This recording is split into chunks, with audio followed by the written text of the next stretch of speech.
il y avait eu des betteraves de planter dans une petite boîte, parce que quand c'est des fines graines, on met ça dans une boîte. Et on a eu très peu de pousses, ce qui fait que je refais un semis. Et là, on a des betteraves rouges et blanches et des betteraves jaunes. Donc, j'ai mes deux étiquettes et on va aller les planter. Pourquoi il faut mettre ça dans une boîte, Lise? Parce qu'avec la couche de feuilles qu'on a, une petite graine aurait de la difficulté à passer à travers, puis elle ne pourrait pas germer. Fait que c'est une protection temporaire jusqu'à temps qu'elle soit suffisamment haute pour dépasser les feuilles. Après ça, on enlève la boîte.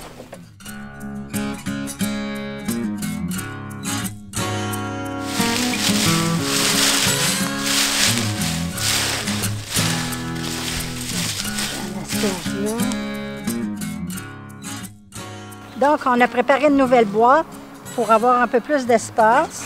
Puis on la fixe. On la fixe au sol.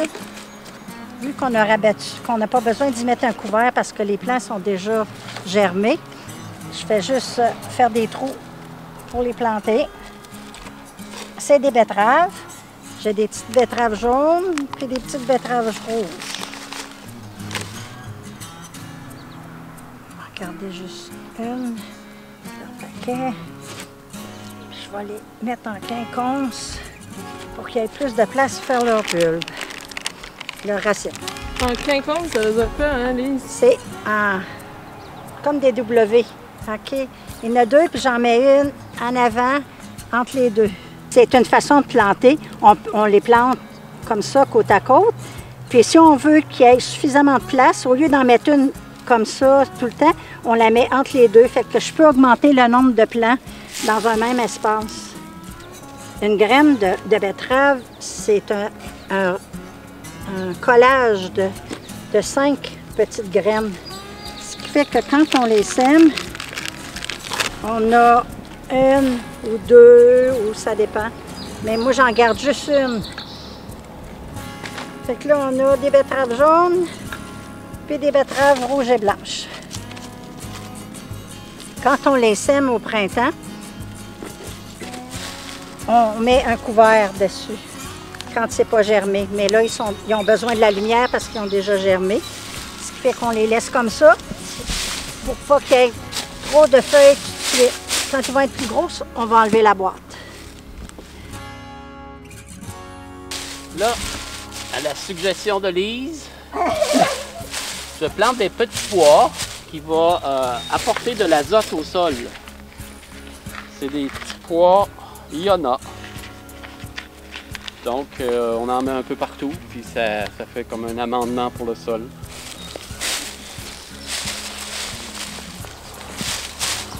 Là, on est dans l'entretien, donc je pourrais remplir les piscines. Puis, parce qu'il y a beaucoup d'évaporation, hein, on a beaucoup de temps chaud ces temps-ci, donc il faut s'assurer qu'il y ait toujours d'eau. Les bassins d'eau, dans le fond, ça sert pour ce qu'on appelle dans la dynamique d'un jardin auto-fertile, c'est pour attirer des alliés, les grenouilles, les couleuvres. on a un beau concert. C'est ça l'idée avec ces bassins-là. Donc, une couleuvre puis une grenouille, ça mange beaucoup d'insectes. Donc, les insectes ravageurs, ils sont mangés par les animaux. C'est pour ça qu'on dit que c'est des alliés au jardin. Puis, à la base de chaque plan d'eau, on a des roches pour que, justement, les petits reptiles aillent se cacher. Puis, on met des amas de feuilles, de branches aussi. C'est pour éviter que soit les chats ou d'autres petits animaux viennent manger ces petits reptiles-là, les grenouilles. Puis, au centre de chaque amas, on a un grand tronc, on appelle ça un chicot. Puis ça, ça sert de nichoir pour les oiseaux et éventuellement, s'il y a des oiseaux rapaces là, qui pourraient venir manger des petites souris. Donc, c'est ça l'idée. Donc, on s'est donné, nous autres, les bénévoles, des cédules d'entretien pour venir vérifier soit les bassins d'eau, les plantes grimpantes, voir s'il faut les rattacher, puis surveiller aussi le taux d'humidité dans le sol. Si c'est pas assez humide en dessous des feuilles, bien, on a un système d'irrigation. Les vagues ici, je vais l'ouvrir. Ouais, on voit là l'eau qui vient humidifier en dessous des feuilles. Puis c'est pas nécessaire d'arroser énormément. C'est mieux d'arroser, de faire un bon arrosage quand c'est le temps que de trop arroser.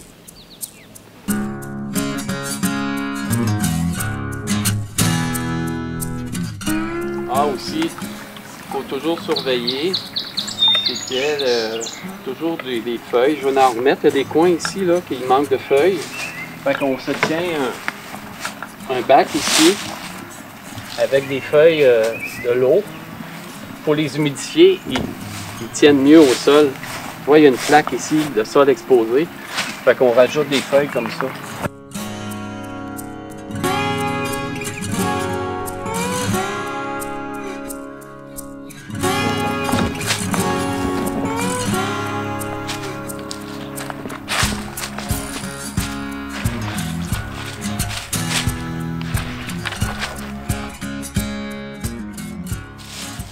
Cherche le bon endroit pour la planter. Planter une vigne avec des bleuets bleus. C'est une bouture qu'on a fait germer. Et puis, on va avoir une belle vigne sur notre tipi. Pour donner un peu d'allure à notre tipi. J'en ai profité pour enlever la boîte parce que les carottes ils s'en viennent. On va juste on ne leur mettra pas beaucoup de feuilles slip. Ça. Puis, on va laisser prendre. On va donner la chance de prendre du soleil.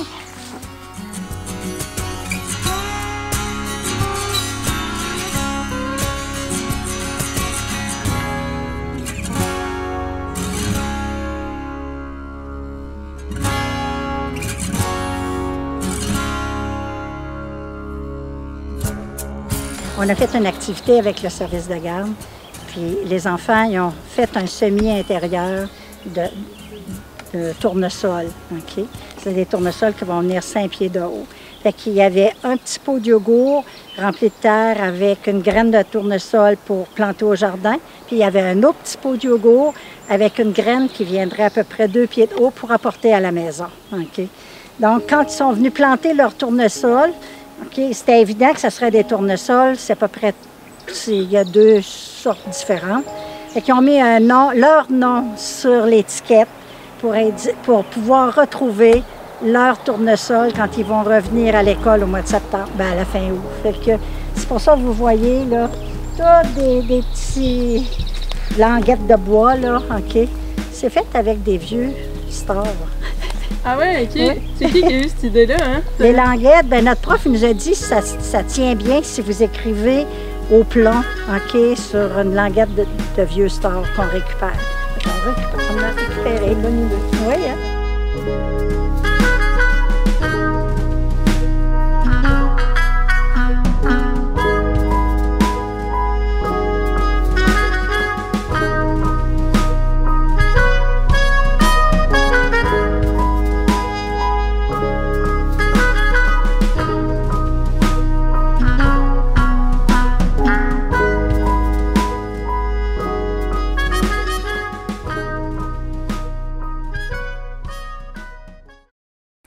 Alors bonjour, je suis Claudia Doucet, je suis résidente à Saint-Samuel depuis toujours et depuis 2010, je suis conseillère au conseil municipal.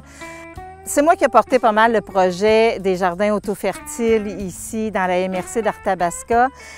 C'était suite à une rencontre que j'ai eue avec M. Régent Roy et M. Jacques Pinchot qui étaient à l'époque au MAPAC.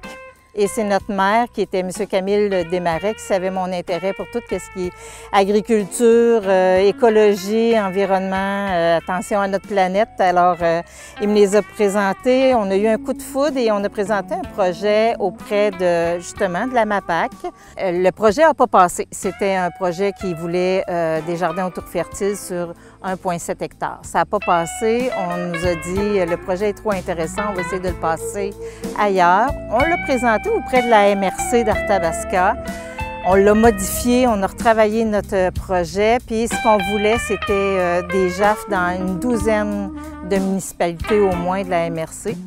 Encore là, c'était un gros projet et puis ça n'a pas passé. On nous a demandé de refaire encore notre travail parce que ça ne répondait pas à tous les critères, mais le projet, il allumait plein de monde et se sont greffés des gens autour de nous autres, comme ça, de la MRC qui ont dit « Oui, on vous a refusé, mais on veut vous aider à aller plus loin dans le projet, à le repenser. »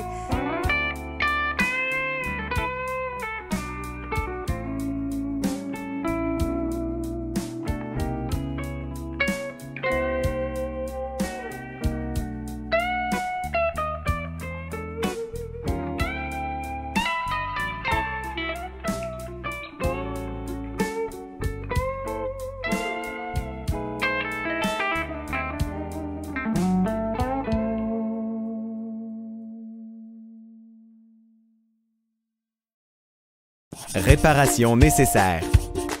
Si l'évier fuit, que l'eau s'écoule du toit, que l'eau coule du plafond chez le voisin en dessous, le locataire a l'obligation de donner accès à son logement au propriétaire car il s'agit d'une urgence. Si l'air passe par le bas de la porte ou par les fenêtres, que l'eau de pluie s'accumule dans l'entrée, que l'escalier est instable et que quelques planches sont pourries, le locataire doit d'abord en aviser le propriétaire dès la connaissance des faits. Le locataire doit rédiger une mise en demeure au locateur pour lui rappeler les faits et lui spécifier le temps qu'il lui accorde pour effectuer les réparations et l'aviser qu'une demande pourrait être complétée à la Régie du logement s'il ne répond pas dans les temps donnés. Si le locataire veut effectuer des réparations majeures comme rénover la salle de bain et que l'évacuation du logement est nécessaire pour plus de 7 jours, il doit faire parvenir au locataire concerné un avis écrit au moins 3 mois avant le début des travaux.